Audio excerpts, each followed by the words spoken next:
Então, o objetivo desse trabalho é justamente analisar inicialmente o que está acontecendo, né, com esse aceleramento da eólica offshore no Brasil. Quais são os desafios, quem são os atores, o que está acontecendo.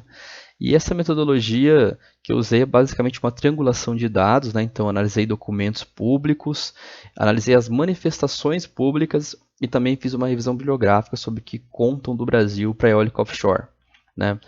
E aí, indo para os resultados, o que a gente observa é o seguinte: o Brasil fez realmente um processo para acelerar a entrada de atores dessa infraestrutura no Brasil, basicamente atores internacionais, né, Shell, entre outras empresas que estão vindo procurando projetos aqui no Brasil, mas o Brasil fez isso sem ter uma estruturação regulatória, ambiental e tecnológica para isso. E nesse vácuo, né, de um aceleramento de projetos sem uma estruturação, o que fica exposto são lacunas e controvérsias.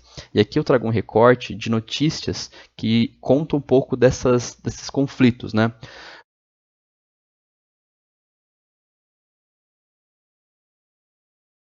Dessa forma, pensando a relação entre história e natureza, nós vemos que para Donald Wolster, a natureza ela é compreendida muitas vezes a partir de uma rede de imagens e sensibilidades atravessadas por significados.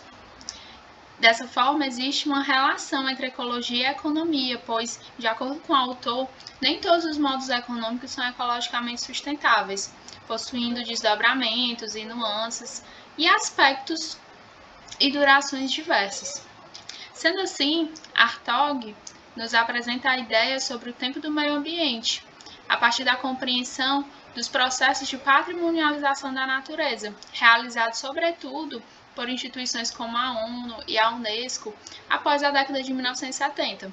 Então, nesse período, de acordo com o autor, compreende-se que houve um processo de patrimonialização natural e cultural, onde a natureza ela ganha novos significados para as sociedades como um todo.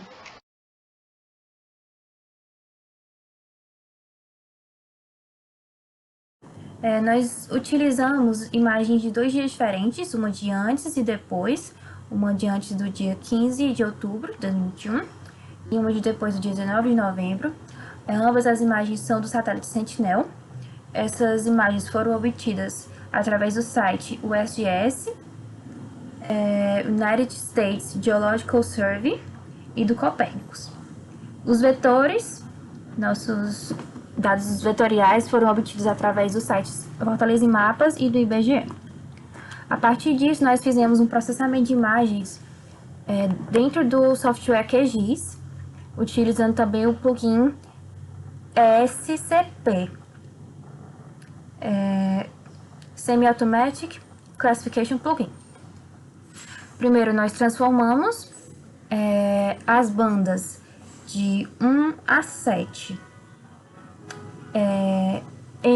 de número digital para reflectância.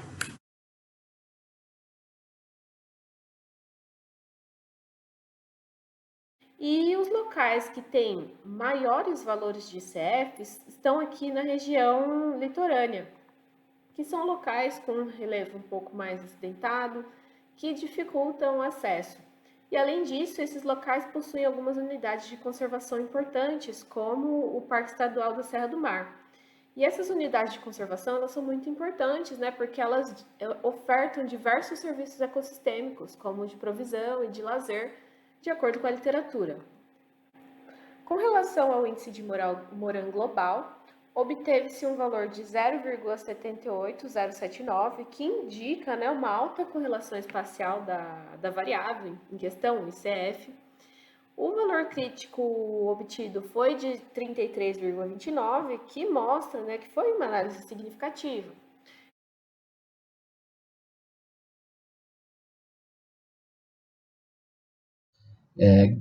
Como forma de monitorar e assegurar a perpetuidade da APA, temos o sensoriamento remoto, onde é possível identificar usos de cobertura do solo que poderão exceder a capacidade de ocupação da APA, como áreas urbanas ou áreas de pastagem.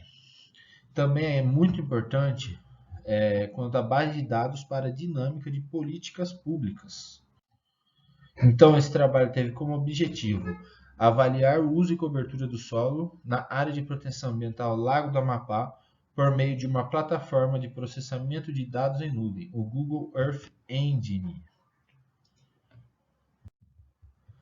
A área de proteção ambiental Lago do Amapá conta com mais de 5.000 hectares. Está localizada a apenas 12 quilômetros do centro de Rio Branco, a capital do Acre.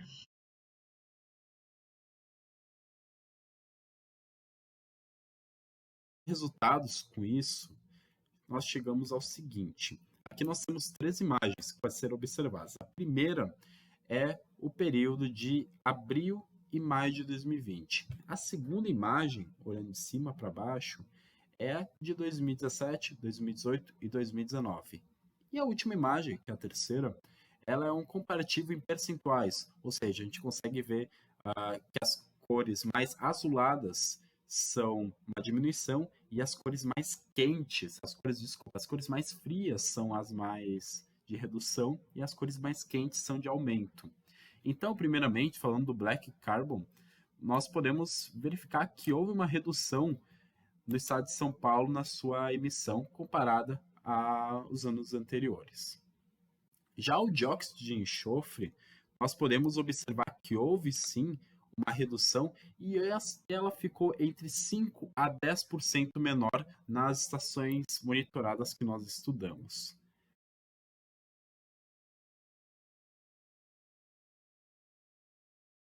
Observou-se que os valores da prensa A, que é a prensa com maior capacidade de compactação, estão dentro dos padrões estabelecidos por norma.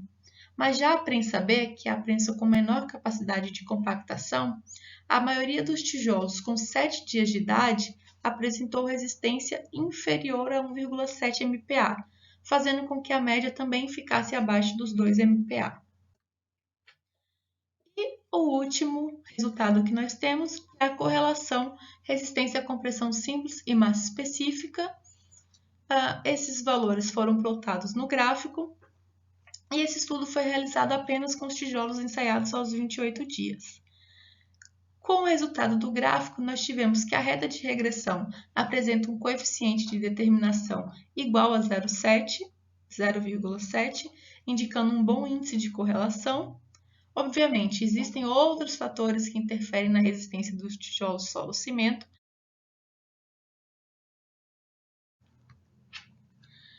Com os tijolos fabricados, foi feito o ensaio de absorção de água, tanto para o traço 1:6 quanto para o 1:8.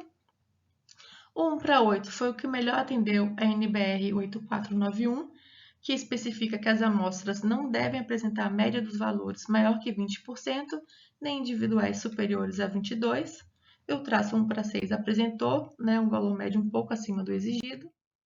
E na resistência à compressão, que foi realizada aos 28 dias de idade, embora o traço 1:6 tenha apresentado valores melhores, ambos os traços eles estão de acordo com a NBR 8491, que especifica que os tijolos têm que ter uma resistência média maior que 2 MPa e valores individuais maiores ou iguais a 1,7 MPa.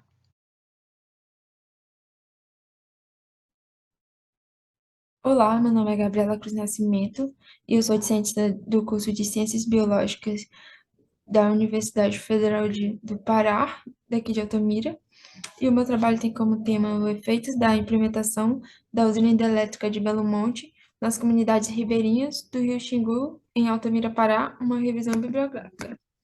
Com a construção da usina hidrelétrica de Belo Monte veio diversos impactos, tanto sociais como ambientais, nas comunidades das regiões. Dentre essas comunidades, temos as comunidades ribeirinhas, e, contudo, o presente trabalho teve como objetivo realizar uma pesquisa bibliográfica com o intuito de identificar e discutir os efeitos causados pela construção da usina hidrelétrica de Belo Monte sobre as comunidades ribeirinhas do Rio Xingu, no município de Altamira, Pará. Foi feita uma abordagem metodológica de natureza descritiva, com um procedimento de revisão de literaturas científicas.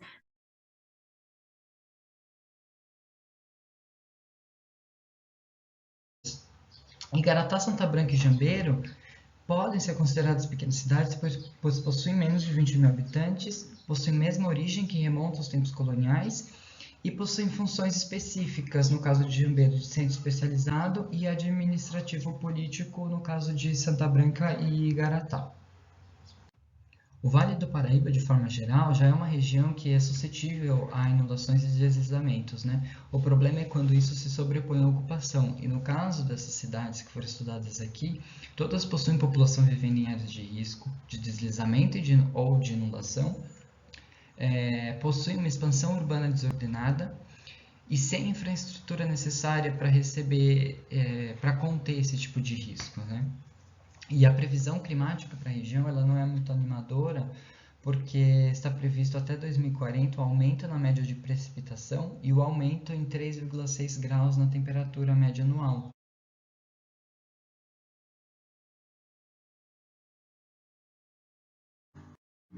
E para auxiliar nesse estudo da dinâmica, existem os mapas preditivos, né? E eles têm como objetivo apresentar um esboço futuro do arranjo da distribuição espacial. Então, lembrando que esses mapas eles são hipóteses, mas a partir dessa hipótese você consegue planejar e traçar um caminho para se distanciar ou para alcançar esse futuro. Assim, tivemos como objetivo analisar a dinâmica da paisagem através do mapeamento do uso da terra e cobertura vegetal e propor um cenário futuro para uma subbacia hidrográfica do rio Sorocaba Sul. A bacia hidrográfica do rio Sorocaba Sul está integralmente inserida na APA de Tupararanga e, bem como no município de Ibiúna, a sua vegetação é inteiramente Mata Atlântica e a subbacia 1, em questão, ela foi escolhida por estar localizada na área mais urbanizada da bacia hidrográfica.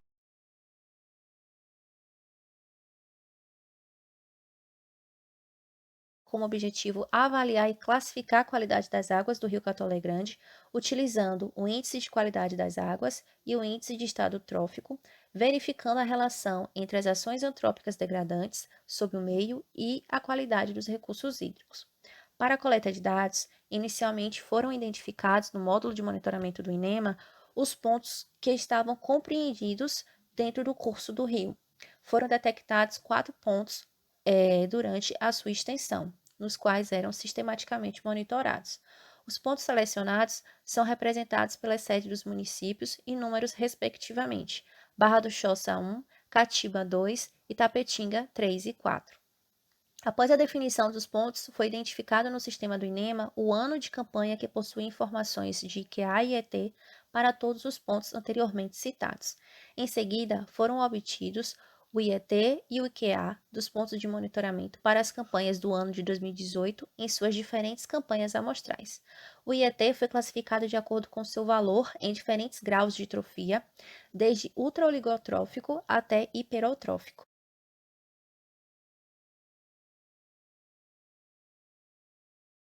Vermelho são áreas de suscetibilidade a deslizamentos, e em azul, suscetibilidade a inundações.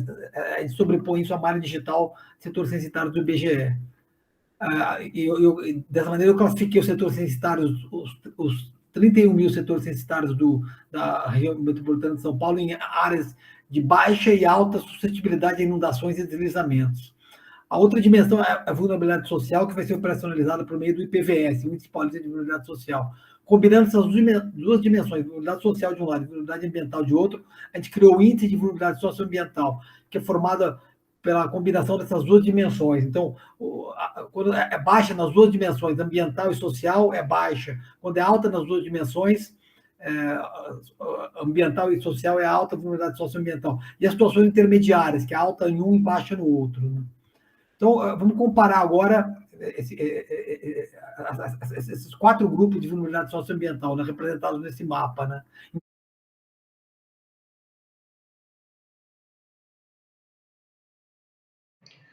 Os resultados mostram que esses atores sociais estão distribuídos em diferentes níveis, mas principalmente no nível microrregional, que corresponde ao nível da bacia hidrográfica do Rio Paraíba do Sul, e são, em sua maioria, pertencentes às categorias de atores e representantes de organizações públicas.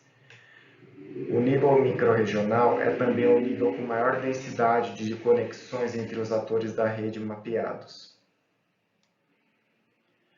O cálculo de métricas de centralidade nos permitiu identificar que os atores centrais da rede, isto é, aqueles com maior número de conexões com outros atores, são aqueles que representam organizações privadas sem fins lucrativos. Atores dessa categoria assumem importantes papéis na governança da restauração ao atuarem como disseminadores de informações e demais recursos e organizações pontes que conseguem conectar facilmente tanto com atores centrais quanto periféricos da rede.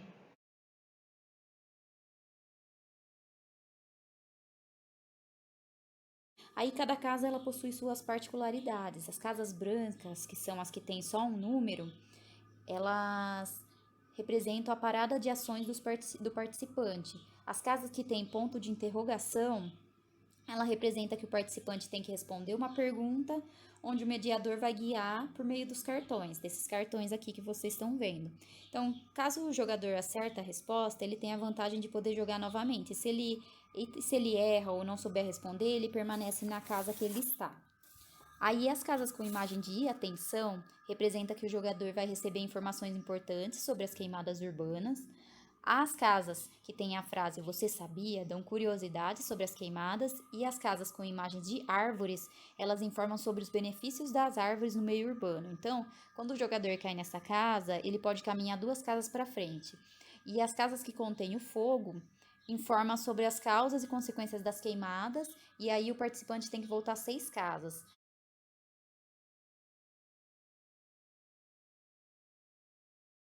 Maiores alterações referem-se às áreas de agricultura, pastagem e área urbanizada, com pesos variando de 9 a 10, representado na cor vermelha. Por fim, com relação aos valores do ITA, obtido nos anos analisados, foi possível verificar quais os tipos de uso possuem maiores níveis de alterações antrópicas e classificar a subbacia segundo o seu grau de antropização, conforme é apresentado na figura 5. Então, com base no valor do ITA obtido para a subbacia, ela foi classificada como regular para os 3 anos, evidenciando, então, que as perturbações antropogênicas elas estão se tornando mais prevalentes, uma vez que ocorre um aumento no valor do ITA com o passar dos anos. Olá pessoal, meu nome é Liliane e vou apresentar um trabalho com o título Análise de autocorrelação espacial do PIB agropecuário no ano 2019 do estado de São Paulo. Esse estudo foi desenvolvido por mim, pela Camille e pela Zaya. Nós somos alunas do Programa de Pós-Graduação em Ciências Ambientais do Instituto de Ciência e Tecnologia de Sorocaba, e o estudo foi desenvolvido com a orientação do professor Dr. Darlan. O setor agropecuário é relevante para a economia brasileira, apresentando um crescimento significativo nos últimos anos, contribuindo também para o aumento do Produto Interno Bruto, o PIB. De modo que em 2020, o PIB agropecuário, representado pelas atividades de pesca, aquacultura, produção florestal, agricultura e pecuária, representou 6,8% do PIB brasileiro. Porém, esse indicador expresso de forma apenas numérica limita uma visualização mais ampla do fenômeno e uma análise mais holística para a aplicação de políticas públicas locais ou regionais.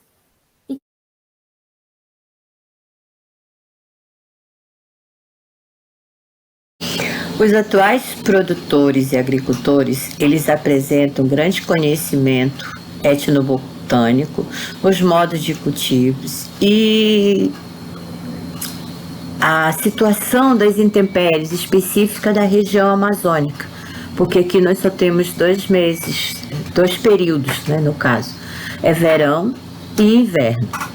Entretanto, no contexto do espaço-território, eles conseguem provocar uma dinâmica socioambiental e socioecológica dentro do contexto da área produtiva dele. Ou seja, pelo conhecimento tradicional deles, eles regulam o modus vivendi dentro das áreas produtivas. Estas terras, na qual eles estão inseridos, foram cedidos pela SUFRAM, a Superintendência da Zona Franca de Manaus.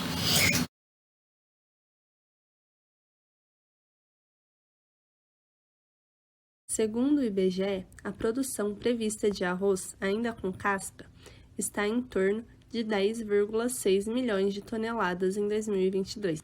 Essa quantia representa 1,39% da produção mundial de arroz e coloca o Brasil em 11º lugar no ranking de maiores produtores do mundo. O grão do arroz é formado por uma casca, uma película, o germe e o endosperma. Durante o processo de beneficiamento do arroz, mantém-se apenas o endosperma dos grãos, sendo que o maior subproduto gerado é a casca de arroz, que representa em torno de 20 a 25% do peso total da safra. Esse resíduo precisa de destinação adequada, pois, além dele gerar problemas ambientais, ele representa a perda de energia e de matéria-prima. A problemática gerada por esse resíduo é devido à produção em grande volume, a limitação de local para a disposição final.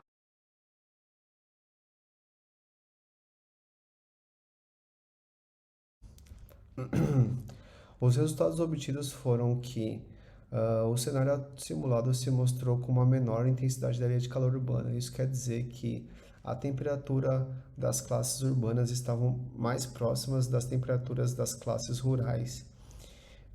Além disso,